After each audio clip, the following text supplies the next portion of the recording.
Yes. Ganyan. Okay. But it didn't mention about Taliano Gold. Oo. It just says Marcos Gold. Linawin mo. Magkaiba yung Okay. Taliano Gold sa Marcos Gold. Oh, Yan yung sinasabi, kaya nga niya sinabi, binanggit niya doon sa video na yun daw yung sinasabi. Ikaw na nga nagsabi sa video eh. Sabi mo doon sa video, Saan? sinasabi ng tao, yung Talano Gold at saka yung ano, Oh, kasha. no. Yun Halatang hindi mo pinanood. Watch your video. Ay, nako, wala akong sinabi about Taliano. Meron. Ay, nako, wala akong sinabi about Taliano. Meron. Ay, nako, wala akong sinabi about Taliano. Meron.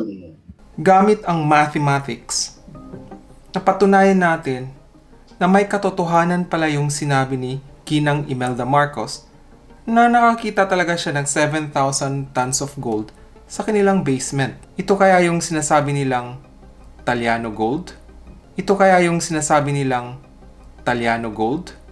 Ito kaya yung sinasabi nilang Taliano Gold?